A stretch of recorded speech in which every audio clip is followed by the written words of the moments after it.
아멘. 오늘 말씀을 가지고 함께 올라가지 아니하리니 라고 하는 제목으로 말씀을 좀 나누기를 원합니다. 오늘 본문은 유명한 송아지 우상 사건 이후에 나오는 말씀입니다. 모세가 호렙산에 올라가서 하나님 앞에 나아가서 40일 동안 십계명을 받고 여러 가지 제사와 성막에 대해서 하나님의 말씀을 듣던 중에 산 밑에 있던 이스라엘 백성들이 그 모세를 기다리지 못하고 송아지 우상을 만들었던 그 이야기가 바로 이 본문 앞에 있는 이야기입니다. 우리 32장 1절 말씀 한번 읽어볼까요? 같이 읽겠습니다. 시작. 백성이 모세가 산에서 내려오니 더짐을 보고 모여 백성이 아론에게 이르러 말하되 일어나라 우리를 위하여 우리를 인도할 신을 만들라. 이모리 우리를 땅에서 인도하려는 사람은 어찌되었는지 알지 못하느냐. 이건 아멘이 아니죠. 주여. 네. 이렇게 이스라엘 백성이 아론을 충동해서 야 우리를 인도할 신을 만들어내라 라고 해서 만든 게 송아지 우상이었습니다. 그리고 그 송아지 우상 앞에서 어떻게 해요? 좋다고 춤을 추고 막 그 우상을 숭배하고 있는 그 이스라엘 백성의 모습이 바로 이 32장에 보이게 됩니다. 그리고 그 사건을 통하여 하나님이 되게 실망하시고 난 다음에 하실 말씀이 오늘 이 말씀입니다. 여러분, 본문은 굉장히 좋게 시작해요. 정말 좋은 말씀으로 시작합니다. 우리 33장 1절부터 3장 앞부분까지 읽어볼까요? 같이 한 번 더 읽겠습니다. 시작. 여호와께서 모세에게 이르시되 너는 내가 애굽 땅에서 인도하여 낸 백성과 함께 여기를 떠나서 내가 아브라함과 이삭과 야곱에게 맹세하여 내 자손에게 주기로 한 그 땅으로 올라가라. 내가 사자를 너보다 앞서 보내어 가나안 사람과 아모리 사람과 헷 사람과 브리스 사람과 히위 사람과 여부스 사람을 쫓아내고 너희를 적과 꿀이 흐르는 땅에 이르게 하려니와. 네, 너무 귀한 말씀이죠. 이렇게 좋게 말씀하시는 거예요. 야, 내가 너희를 인도해서 거기서 보내주겠다. 적과 꿀이는 그 땅에 가게 해주겠다. 그런데 이 좋은 말씀을 하시지만 3절 후반에 이렇게 되어 있습니다. 읽어보겠습니다. 시작. 나는 너희와 함께 올라가지 아니하리니 너희는 목이 곧은 백성인즉 내가 길에서 너희를 진멸할까 염려함이라 하시니. 이스라엘 백성에게, 그 이스라엘 사람들에게 적과 꿀이 흐르는 땅으로 인도하시겠다라고 하시면서도 뭐라고 말씀하세요? 하나님은 함께 가지 않으시겠다는 거예요. 가나안 땅도 주시고요, 그 땅의 족속들과 전쟁을 통해서 승리도 주시겠다고 말씀하십니다. 그런데 함께 가지 않으시겠다는 거예요. 이게 우상 숭배한 이스라엘 백성에게 내리신 하나님의 벌입니다. 그런데요, 어떻게 보면 이게 이스라엘 위해서 그런 거 아닐까요? 사실은 이스라엘 백성이 이 상황에서 하는 게 범죄를 했지만 우리가 다 알잖아요. 그 광야길에서 우상 숭배 몇 번이나 해요. 불평 얼마나 많이 해요. 그러니까 그때마다 솔직히 하나님이 그들을 진멸하시면 어떡해요? 그러니까 지속적으로 우상 숭배를 하는데 그런 이스라엘 백성, 그렇게 타락한 이스라엘 백성에게 차라리 함께 가지 않고 사자만 보내셔서 그렇게 하는 게 이스라엘 백성에게 좋은 게 아닐까요? 겉으로 보면 이게 좋은 거일 수도 있겠지만요, 하나님의 외적인 능력은 함께 하지만 하나님의 마음이 없는 상태. 만약 여러분들의 기도에 하나님이 다 응답하시겠다고 해요. 여러분들이 원하는 거 다 해주겠다고 그래요. 여러분들이 갖고 싶은 거 다 갖게 해주겠다는 거예요. 그런데 하나님은 여러분들과 함께 하지 않겠다는 거예요. 우리가 원하는 거 다 주시겠는데 함께 하지 않으시겠다는 거예요. 여러분들 이러면 어떻게 생각하세요? 이러면 어떠실 것 같아요? 다른 말로 하나님의 없는 성공을 주시겠다는 거예요. 하나님 없는 가나안 땅을 주시겠다는 거예요. 여러분 어떻게 하시겠습니까? 지금 우리가 살아가는 이 세상은요, 성공주의가 판을 칩니다. 어떤 방법을 하든지 간에 성공만 하면 된다는 식의 생각이 이 사회 전체에 팽배해져 있습니다. 이것은 한국도 그렇고 미국도 마찬가지 같습니다. 한국에서 재미난 뉴스가 있는데 그게 뭐냐면, 한국 뉴스에 보면 조물주, 하나님 창조주보다 한 단계 아래가 있대요. 그건 뭔지 아세요? 건물주. 창조주 밑에 건물주래요. 그러니까 건물 가지고 있는 사람이 대장이라는 거예요. 예전에 초등학생들에게 너희 꿈이 뭐냐? 라고 물어보면요, 뭐 대통령, 과학자, 군인, 경찰, 소방관, 뭐 그런 게 어떤 사회의 역할을 강조하는 그런 직업들에 대해서 아이들이 꿈이 있었어요. 근데 요즘 1등이 뭔지 아세요? 1등 연예인이에요. 1등이 연예인이래요. 그리고 2등이 뭐냐? 부자래요, 부자. 내가 뭘 하느냐가 중요하지 않아요. 내가 돈을 많이 가지면 된다는 거예요. 요즘 아이들이 그런 생각을 한대요. 세상은요, 물질적인 풍요, 성공, 이것에 집착합니다. 그리고 그것을 가지면, 그것을 누리면요, 다 된다고 생각해요. 그리고 점점 의미 있는 것들, 그런 의미 있는 것들의 가치가 사라지고 있어요. 사랑하는 여러분, 이게 정답일까요? 어떤 수단과 방법이 동원하더라도 내가 성공만 하면 되는 거 맞습니까? 세상은요, 끊임없이 우리에게 하나님이 없는 성공도 괜찮다고 얘기해요. 하나님이 없는 성공도 옳다고 얘기해요. 야, 뭐 가나안 땅에 들어가기만 하면 되는 거야. 아니, 하나님 없이 가나안 땅에 가기만 하면 되는 거지 라고 이야기한다고요. 그런데 여러분, 하나님 없는 가나안이 도대체 무슨 의미가 있어요? 하나님 없는 성공이 도대체 무슨 의미가 있어요? 제가 예전에 청년부 사역 오래 했으니까요, 청년부 사역하면서 이 말씀을, 이 질문을 많이 나눴던 적이 있습니다. 여러분, 청년들에게 정말 이게 중요한 질문이에요. 왜? 그들 앞에 있는 비전과 꿈에 대하여 자신이 어떤 마음과 어떤 자세를 걸어 나가야 하는가, 이 질문이 정말 중요하기 때문입니다. 그런데 성공을 앞두고 있는 청년들만 그런가? 지금 우리들은 아닌가? 인생을 어느 정도 살아온 우리들은 이 질문 앞에 어떻게 대답해야 되냐는 거죠. 이 질문 앞에 우리의 속마음은 뭐냐는 거죠. 사랑하는 성도 여러분, 이거 분명히 아셔야 될 게 있어요. 이 세상의 어떤 성공보다도요, 이 세상의 어떤 승리보다도요, 가장 큰 축복이 있습니다. 그게 뭐냐? 우리가 가져야 될 축복 중에서 제일 큰 축복이 있습니다. 그게 뭐냐? 우주를 만드시고 운행하시는 그 하나님 우리와 함께 하신다는 거예요. 임마누엘의 축복이에요. 이것보다 다른 것을 비교할 수가 없어요. 내가 아무리 좋은 것을 가진다 할지라도요, 주님 함께 하지 않으면 아무것도 아니에요. 많이 누리고요, 오래 살고요, 뭔가를 성공하고요, 이게 축복이 아니에요. 주님이 함께 하시는 게 축복이라고요. 세상에서 우리를 부르시고 하나님의 자녀를 삼으신 하나님이, 사랑하는 여러분, 우리와 함께 하십니다. 우리를 지키십니다. 우리를 안전하게 도와주시고 인도하십니다. 여러분, 이게 중요한 거라고요. 내가 얼마를 버냐, 내가 어느 성공을 했냐, 내가 뭔가를 하느냐가 아니라 지금 내가 걸어가는 한 걸음 한 걸음에 주님이 나와 함께 하시느냐. 사랑하는 성도 여러분, 그래서 어떻게 보면요, 우리 자녀들에게 먼저 가르쳐야 될 것은요, 성공하는 법이 아니에요. 정말 공부 잘하는 법, 이게 아니에요. 하나님과 동행하는 법이에요. 정말 우리 자녀들에게 가르쳐야 될, 배워야 될 제일 중요한 거는 내가 어떻게 성공하는가, 성공하는 법이 아니라 어떻게 하나님과 동행하는가, 하나님과 동행하는 법을 배우고 가르쳐야 된다는 거예요. 여러분, 이게 길입니다. 우리 자녀들이요, 아니 우리 가게가 뭐 아무리 잘 되고요, 애들도 잘 크고요, 내가 기도해서 하나님 복 주셔가지고 이만큼 됐지, 이 정도 성공해서 됐지, 되는 겁니까? 아닙니다. 만일 우리 자녀들이 아무리 세상에서의 성공을 이룬다 할지라도요, 그들의 인생 가운데 주님이 안 계시다면 그게 뭐 소용이 있겠어요? 하나님 없는 가나안 땅에 도대체 무슨 의미가 있겠냐는 거예요. 이 문제는 이스라엘 백성들에게 심각한 도전이 되었습니다. 그 이스라엘 백성뿐 아니라 지금 우리에게도요, 동일하게 심각한 도전입니다.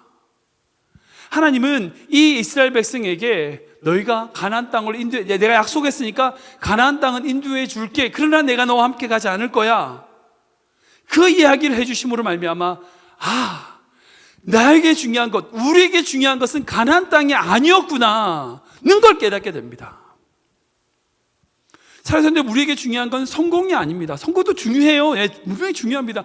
그런데 더 중요한 거는요, 주님과 함께하는 성공이에요. 주님과 함께하는 승리라고요. 그냥 승리가 아니라. 때로는요, 하나님 없는 성공보다 하나님과 함께하는 실패가 더 아름다울 수 있어요. 하나님이 없는 가나안 땅보다도요, 하나님과 동행하는 광야가 더 행복한 곳일 수 있어요. 이게 신앙의 비밀이라고요. 우리가 그것을 배워야 된다는 거죠. 근데 오늘 말씀에서 그래서 이 이스라엘 백성이 하나님이 그렇게 말씀하시니까 아닙니다, 우리가 하나님과 동행하기 원합니다, 하나님과 함께하기 원합니다 라고 하면서 그들이 액션을 취합니다. 모세가 액션을 취합니다. 그걸 통해서 우리가 좀 배우기로 합니다. 어떻게 하면 우리가 하나님과 동행하는 인생이 될 것인가, 우리가 좀 그것을 배우기 원합니다. 모세는 어떻게 하느냐? 첫 번째로요, 모세는 백성들의 몸에서 장신구를 떼어내었습니다. 이 방법이었어요. 같이 읽어볼까요? 시작. 모세는 백성들의 몸에서 장신구를 떼어내었습니다. 한 번 더 읽겠습니다. 시작. 모세는 백성들의 몸에서 장신구를 떼어내었습니다. 6절 말씀인데요, 다 같이 읽겠습니다. 시작. 이스라엘 자손이 호렙산에서부터 그들의 장신구를 떼어내라. 아멘, 아멘. 하나님의 동행하심을 구하는데 자신의 몸을 꾸미는 장신구를 제거했다. 사실 이게 좀 이해가 안 되는 수 있습니다. 하나님과 동행하는데 갑자기 몸에 있는 귀걸이 빼, 반지 빼, 뭐 이거잖아요.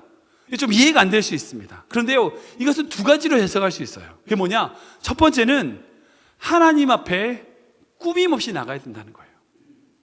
그리고 두 번째는 뭐냐? 하나님 외에 다른 것을 의지하지 말라는 거예요. 먼저 첫 번째로 하나님 앞에 꾸밈 없이 나가야 된다는 것을 한번 생각해 보면요, 제가 부교육자로 제가 26살 때부터 사역을 했으니까 20년 동안 부교육자 생활을 했어요. 22년 동안 부교육자 생활을 했어요.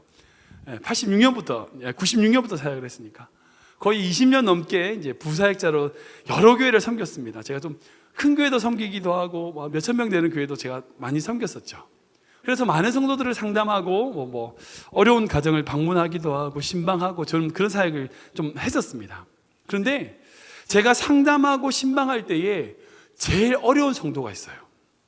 정말 하나님의 말씀을 전해도 그 말씀을 잘 수용하지 않고 이해하지 않고 거부하는 성도들이 있어요. 그리고 그 말씀에 은혜를 받지 못하는 성도들이 있습니다. 대부분 누구냐? 자신을 꾸미기에 급급한 성도들이에요. 자기를 포장하기에 급급한 성도들이에요. 직분이라든지 어떤 사회적인 지위를 가지고 나는 이 정도 되는 사람입니다 라고 하는 그것을 자랑 삼아 얘기하며 자기의 겉모습을 꾸미는 사람, 솔직하게 하나님 앞에 나아가지 않고 목회자인데 자꾸 꾸미는 거예요. 좀 약간 포장해가지고 자기를 나타내는 거예요. 그런 분요, 하나님 만나기 어렵습니다. 하나님을 대면하지 못해요. 은혜를 못 받더라고요. 우리가 하나님의 은혜를 받기 위해서는요, 반드시 해야 될 게 있어요. 그게 뭐냐? 우리가 어떤 자라는 것, 내가 어떤 사람이란 것, 내 본 모습을 가지고 주님께 나아가야 돼요. 한국은 만약 그런 게 있잖아요. 막 내가 얼만큼의 많은 지위가 있느냐에 따라서 명함 뒤에 보면 빼곡하게 막 써가지고 무슨 이사회 이사장, 회장, 산악회 회장, 이렇게 잔뜩 적어가지고 주면서 나 이런 사람입니다. 여러분, 하나님 앞에 그런 게 뭐가 중요해요? 내가 그 이사장이란 거하고 그러니까 뭐가 중요해요? 하나님 앞에서는 내가 가지고 있는 거칠에, 내가 가지고 있는 꾸미고 있는 것들이 의미가 없어요. 본 모습, 나의 솔직한 나의 진짜 모습을 가지고 주님께 나아갈 때에 의미를 받고 은혜를 받게 되더라는 거죠. 죄인된 모습, 연약한 모습, 부족한 모습, 그때 하나님의 임재와 하나님의 놀라운 능력을 경험하게 되더라는 거예요. 그런 의미에서 진짜 복된 사람이 있어요. 그게 뭔지 아세요? 자기의 연약함을 볼 수 있는 자가 복된 자예요.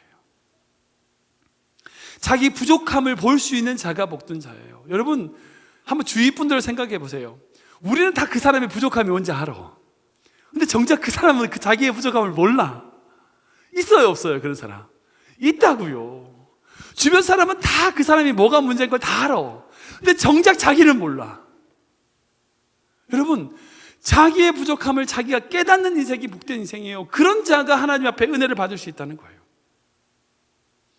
내가 어떤 것을 꾸미냐, 그게 중요한 게 아니라 그 모든 장신구를 다 내려놓고 내가 가지고 있는 지위 다 내려놓고 정말 벌거벗은 모습으로 죄인된 그 모습으로 십자가 앞에 나아갈 때에 그 보혈의 능력으로 우리가 거듭나게 되고 그 은혜로 살아가게 된다는 거죠.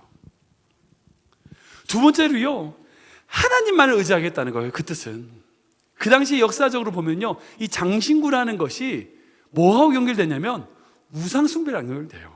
예를 들면 이제 그 야곱의 그 아내였던 라헬이 숨겨왔던 드라빔 아시죠?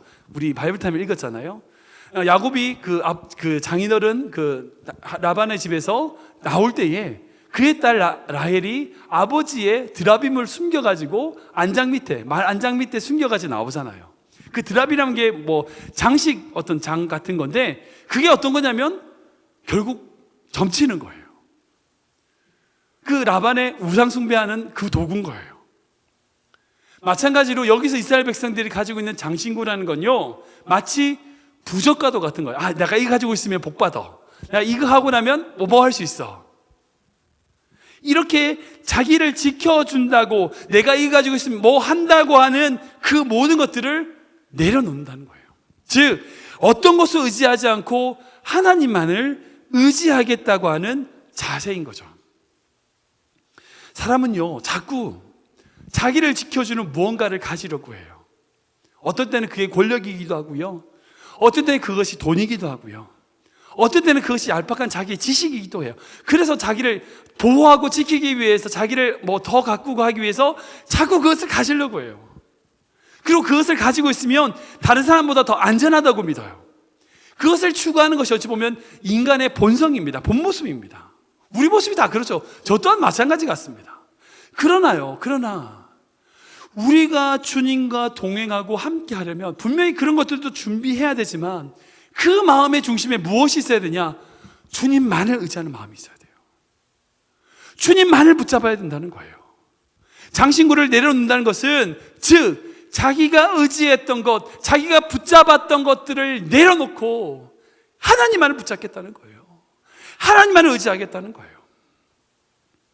우리 모두에게는 누구나 세상의 가치, 세상의 성공을 추구하려는 욕망이 있습니다. 그거 없는 사람이 아무도 없겠죠. 그런데 세상의 가치와 하나님의 없는 성공을 추구하지 않고 하나님과 동행하는 인생을 살기 위해서는요, 여러분, 우리가 누군지 알아야 돼요.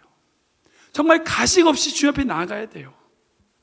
그리고 내가 의지하려는 것 분명히 준비하고 가지고 있어야 되지만 그것만을 붙잡는 인생이 아니라 주님을 붙잡는 인생이 돼야 돼요. 두 번째로요, 모세는 어떻게 하느냐, 하나님과 동행하기 위해서 어떻게 하느냐, 회막을 이스라엘 진 밖으로 옮겼습니다. 한번 읽어볼까요? 시작. 모세는 회막을 이스라엘 진 밖으로 옮겼습니다. 한번 읽겠습니다. 시작. 모세는 회막을 이스라엘 진 밖으로 옮겼습니다. 우리 7절 말씀인데요, 같이 읽겠습니다. 시작. 모세가 항상 장막을 취하여 진 밖에 서서 진과 멀리 떠나게 하고, 회막이라 이름하니 여호와를 악무하는 자는 다 진 바깥 회막으로 나아가며. 아멘. 이스라엘 백성에게 장막은 하나님을 만나는 곳입니다. 그리고 나중에 말씀 보면 모세가 그 장막을 들어갔을 때 어떻게 해요? 구름 기둥이 내려가지고 하나님의 임재를 상징하는 현상을 보게 되죠. 즉 이 장막은 하나님의 임재를 상징하는 곳입니다. 그리고 하나님이 함께 한다는 거예요. 그런데 모세가 그 하나님이 함께하는 상징인 이 장막을 어떻게 해요? 진박, 이스라엘의 어떤 그 지역 밖으로 빼내서 밖에다 옮겨버렸어요. 아니, 이스라엘 백성 가운데 있으면 제일 좋은 자리잖아요. 제일 좋은 자리고 가운데 있어야 좋을 것 같은데 이 가운데 있는 것을 빼다가 멀리 갖다 놓는 거예요. 사실 이 부분은 왜 그랬지? 이해 안 될 수 있습니다. 하나님과 동행하기 위해서는 밖에 있는 걸 가져다가 가운데 둬야 되잖아요. 그렇잖아요. 밖에 있는 진을 가져다가 이스라엘 가운데 둬야 되는데 왜 가운데 있는 것을 빼다가 밖에다 뒀는가? 솔직히 이해 안 될 수 있습니다. 중세 시대의 교회, 중세교회 카톨릭 천주교가 정말 타락을 했죠. 엄청나게 타락했습니다. 그래서 교회가 모든 문화와 정치, 모든 것을 다 가지고 있었던, 힘을 가지고 있었던, 권력을 가지고 있었던 그 시대에 교회가 타락한 그 시기를 뭐라고 부르냐? 암흑기라 불러요. 암흑기. 왜? 교회가 모든 것을 장악했는데 그 교회가 타락해버리니까 모든 사회가 다 타락해버린 거예요. 그런 암흑기의 비참한 역사를 우리는 다 알고 있습니다. 그런데 여러분, 교회가 언제부터 타락을 했을까요? 언제부터 타락했을 것 같으세요? 잘 나가다 언제부터 타락했을 것 같으세요? 제가 이제 신학교, 교회사를 배울 때 대부분의 신학자들은 이 교회 타락 시점을 언제로 보는가? 공통적으로 봐요. 공통적으로 몇 명은 다르게 보기도 하지만 대부분의 신학자들은 이 교회가 언제부터 타락했느냐? 바로 데오시도스 그 로마 황제가 기독교를 국교로 정한 때부터로 봐요. 참 아이러니하죠. 참 아이러니하죠. 박해와 고난을 받던 기독교가 콘스탄티누스에 의하여 공인이 되고 이후에 30년 이후에 데오도시우스라고 하는 황제를 통해서 기독교가 국교로 딱 정해졌어요. 생각해 보세요. 이제 모든 이교도들이 다 이제 기독교가 승리한 거예요. 정말 이제 모든 것을 다 예수님만 다 믿어야 되는 그런 사회가 만들어졌어요. 이교도의 모든 종교 활동은 금지시키고 교회가 모든 것을 이제 통치하고 다스리기 시작했어요. 근데 그때부터 타락한 거예요. 박해 시대 때는요, 교회의 생명력이 있었습니다. 왜요? 교회를 다닌다는 것은 뭘 거는 거냐? 자신의 생명을 거는 거였어요. 자신의 생명을 걸고 예수님을 믿었었어요. 박해 시대 때는. 그러니까 박해를 가지고 예수님 믿는 자를 막 죽여도요, 그 교회는 절대 흔들리지 않았어요. 타락하지 않았어요. 예수 그리스도의 절대적인 주권 아래 하나님이 어떻게 보시면, 하나님이 어찌 보면 가장 아름다웠던 교회 모습이 그때 시대였어요. 그런데 정작 국교가 되고 왕이 교회를 출석하고 이교도의 모든 종교 활동이 다 말살되고 교회가 승리한 것 같은데, 그때 그런 현상이 되자 어떤 현상이 나타나느냐? 예수를 믿는 자만, 생명을 거는 자만 교회에 오는 것이 아니라 자신의 이익을 가지기 위하여 교회에 오는 사람들이 생기기 시작하는 거예요. 그때부터 타락하기 시작하는 거예요. 즉 교회가 자신의 생명을 걸고 예수 그리스도를 찬양하고 예배하는 공동체가 아니라 이권 집단으로 자신의 목적과 수단을, 자신의 성공을 누리기 위한 방법으로 교회를 나오기 시작하는 거예요. 한국에 어떤 분들이 이제 그런 기도를 하세요. 한국을 기독교 국가에다 대달라고 기도하시는 분들이 있어요. 저는 그 생각에 어느 정도 뭐 그렇게 하시는 말씀이 무슨 뜻인지 알겠어요. 근데 저는 절대 반대예요. 한국이 기독교 국가 되면 안 돼요. 절대 안 돼요. 기독교가 생명력을 유지하려면요, 기독교 국가가 되면 안 돼요. 여러분들 군대 보시면 사단장이 바뀌면 어떻게 되는지 아시죠? 사단장이 예를 들어서 기독교다. 그러면 밑에 있는 장교들이 다 교회를 와요. 근데 그 다음 주에 사단장이 바뀌어가지고 불교 신자에게 사단장이 딱 와. 그럼 밑에 있는 장교들 다 어디 가는지 아시죠? 다 절로 가요. 다 절로 가요. 그 사람들은 교회를 나아가는 목적이 정말 예배하고 찬양하는 게 아니라 사단장한테 눈두덩 씻기 위해서 나가는 거예요. 군대는 진짜 그래요, 진짜. 장막이 이스라엘 진 가운데 있을 때는요, 사랑하는 성도 여러분, 누가 정말 하나님을 사랑하고 앙모하는 사람인지 구분할 수 없었어요. 왜? 지나가다 들리고 장막이 가운데 있으니까 야 어디 장막에서 보자, 약속 있으면 장막 가서 만나고, 옆집 가다가 들리고, 중간이니까 편하니까 뭐 만나게 하고. 그러니까 장막이 삶의 편리성을 주는 도구가 됨으로써 신앙의 진보가 없는 거예요. 그런데 장막을 진 밖에 둠으로써 무슨 현상이 생기는가? 어떤 현상이 생기는가? 정말 누가 하나님을 사랑하는지, 누가 정말 하나님을 앙모하는 자인지 아닌지를 구별할 수 있는 거예요. 그전에 구분이 안 됐어. 왜? 가운데 있으니까 다 모이거든요. 그런데 집 밖에 있고 한참을 걸어가야 되니까 누가 정말 하나님을 사랑하는 사람인지 아닌지가 구분이 되는 거예요. 그리고 자기가 정말 하나님을 사랑하고 있는지 아닌지를 스스로 점검할 수 있게 되더라고요. 특별히 이제 이민교회 역사를 기록을 보면요, 우리 교회뿐 아니라 뭐 모든 이민교회가 다 이제 분열과 다툼에 많은 어려움이 있었던 걸 볼 수 있습니다. 모든 이민교회가 다 그래요. 역사를 보면 다 그래요. 뭐 미국에 있는 이민교회뿐 아니라 뭐 남미, 동남아, 뭐 어디든 다 마찬가지예요. 이민교회에 보면요, 다 분열과 다툼의 역사가 있어요. 그런데 그렇게 아픔이 많았던 이유를 찾아보면요, 제가 단정 지어서 말할 수는 없어요. 이게 무조건 그렇다라고 말할 수 없지만 그 이유를 보면 한국 사람들이 이민 와서 모일 곳이 교회밖에 없었기 때문이에요. 즉 하나님을 앙모하는 사람들이 교회에 나오는 것이 아니라 자신들의 필요와 이익을 위해서 모여졌기 때문에, 그런 커뮤니티 역할을 했기 때문에 그 커뮤니티 안에서 싸우는 거죠. 그러니까 교회가 분열한 게 아니에요. 커뮤니티가 분열한 거예요. 분열한 거예요. 사랑하는 여러분, 장막이 진 가운데 있음으로 인해서 누가 정말 하나님을 사랑하고 앙모하는 자인지 구분할 수 없었어요. 그런데 이것이 진 밖으로 옮김으로써 백성들이 어떻게 돼요? 하지도 않아도 될 수고를 하는 거예요. 여러분, 근데 이 수고가 신앙을 자라게 해요. 이 진 밖으로 빼내므로 굳이 하지도 않아야 될 일을 해야 돼요. 장막을 위해서 예를 들어서 뭔가를 가져갈 때 그걸 들고 한참을 걸어가야 된다는 거예요. 그 장막을 가기 위해서 한 번을 가면 또 20분, 30분 또 걸어가야 되는 거예요. 근데 여러분, 그 수고가 그들의 신앙을 자라게 하더라고요. 모세는 지금 이걸 가르치기를 원했던 거예요.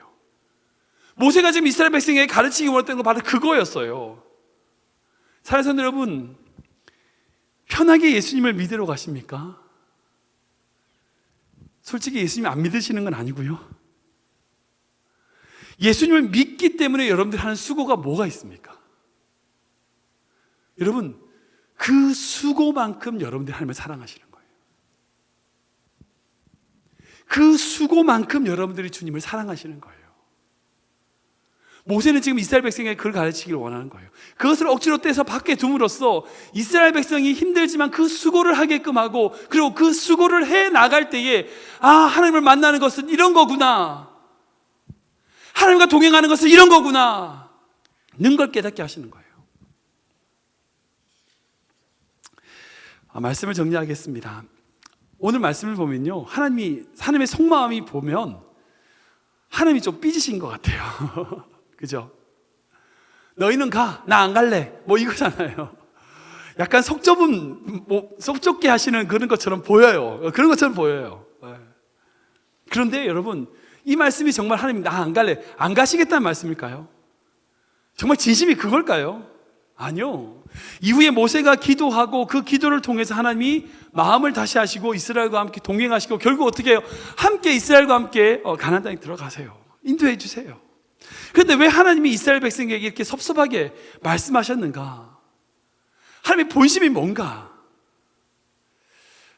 여러분들 아이들 어릴 때 혼낼 때 이런 말 쓰신 적 없으세요? 자꾸 너 그러면 나 아빠 안 할 건데, 나 엄마 안 한다, 뭐 이런 얘기 안 해보세요? 안 하셨습니까? 저희만 그랬나요? 자꾸 잘못하는데, 야, 너 자꾸 그러면 나 아빠 안 할 거다, 뭐 이렇게. 제가 아빠 안 하려고 그런 게 아니죠. 하기 싫어서 하는 거 아니죠. 그 아이들하고금 바르게 키우기 위해서, 잘못을 깨닫게 하기 위해서 그렇게 이야기했던 거죠. 대규가 5살 때인가 6살 때인가 일이 있었어요. 밤에 자다가, 저희들이 이제 아이들이 좀 일찍 재웠었거든요. 밤에 자다가 같이 기도도 하고, 저희들 잘 때 잠자기 게임 같은 거도 하고 그렇게 밤에 자다가 이제 잠하셨어요. 근데 대규가 말이 많아요. 밤에 자다가 자기 전에 막 계속 떠들어요. 그래가지고 혼낸다고, 야, 너 안 잘 거면 집 나가. 저희 사모가 그렇게 얘기했어요. 그랬더니 5살짜리 애가 집 나가요. 알았다고 자기 캐리어 딱 꺼내가지고 짐을 자기 옷을 집어넣으면서 이제 나 필요 없는 거죠? 나 가요. 짐 싸는 거예요. 여러분, 지금 정말 나가라는 말이 아니잖아요. 조용히 하라는 말이잖아요. 여러분, 하나님의 진심을 보셔야 돼요. 지금 함께 가지 않으시겠다는 게 아니에요. 너희가 가고 있는 걸음걸음에 대하여 내가 정말 너희와 뭐 하기 원한다? 동행하기 원한다는 거예요. 근데 하나님이 그렇게 말씀하셨는데 그 마음을 돌이키게 됐던 중요한 반응이 있어요. 그게 뭐냐? 누구냐면 바로 모세와 여호수아예요. 우리 11절 말씀 읽어볼까요? 같이 읽겠습니다. 시작.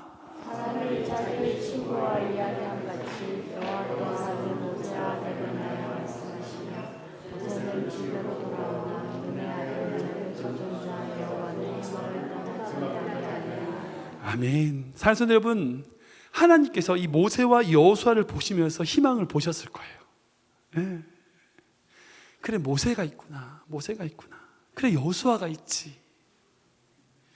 이 두 사람이 하나님을 사랑함으로 그 회막에 나아가서 하나님과 대면하여 하나님과 대화하고 기도하고, 이 기도잖아요. 기도하고 다른 모든 사람들 다 떠날지라도 여호수아는 그 하나님을 사랑하는 마음으로 회막을 떠나지 않고 그곳에 머물러서 계속 그 자리를 지키고 있는 그 모세와 여호수아의 모습이, 그 행동이요, 하나님의 마음에 마치 여름날의 얼음 냉수같이 정말 하나님의 마음을 시원하게 했을 것 같아요.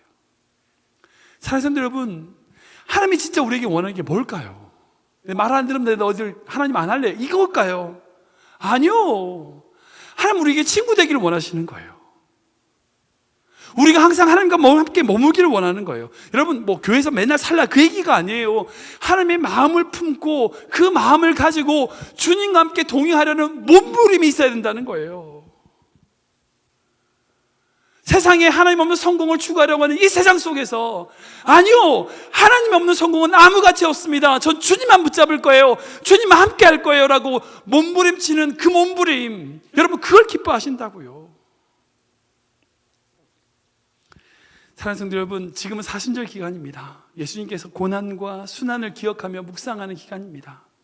여러분, 우리가 어떤 마음을 가져야 될까요?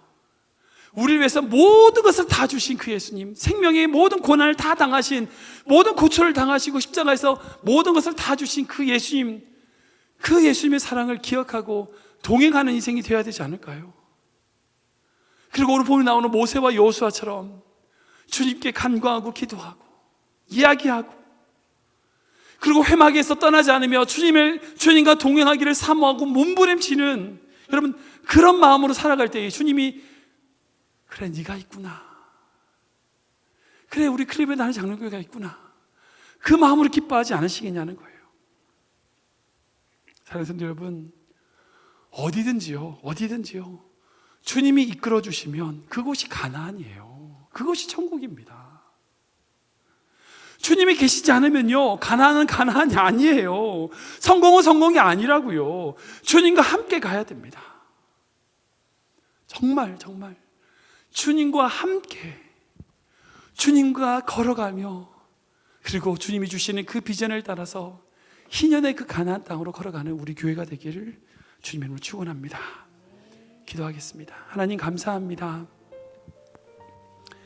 우리 인생 가운데 행하신 주님, 우리 인생 가운데 동행하신 하나님, 우리의 마음 가운데 주님 좌정하여 주시고, 우리 마음 가운데 주님 동행하여 주셔서 우리가 이 세상에 하나님의 없는 성공을 추구하는 인생이 아닌, 비록 고난과 사망의 음침한 골짜기라도 주님의 손 붙잡고 걸어가는 믿음의 길을 걸어가는 인생 되게 하여 주시옵소서.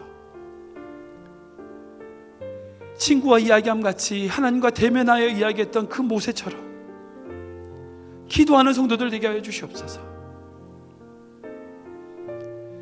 회막을 떠나지 않고 그곳에 머물러서 주님과 동행하기를 원했던 그 여호수아처럼, 하나님 우리가 주일에 한 번만 교회 나오는 그런 인생이 아니라 마음으로나 몸으로나 매일매일 성전에 나와 주님과 동행하기를 원합니다라고 고백하고 그렇게 수고함으로 나아갈 수 있는 그런 성도들 되게 하여 주시옵소서. 그렇게 될 때에 하나님, 우리 인생 가운데 동행하시는 하나님, 함께 하시는 하나님으로 말미암아 하나님과 함께하는 가나안을 누리게 될 줄 믿사오니, 우리 교회가, 아니 우리 교회 성도들의 가정이 그런 가정 되게 하여 주시옵소서. 감사하며 예수님의 이름으로 축복하며 기도하옵나이다. 아멘.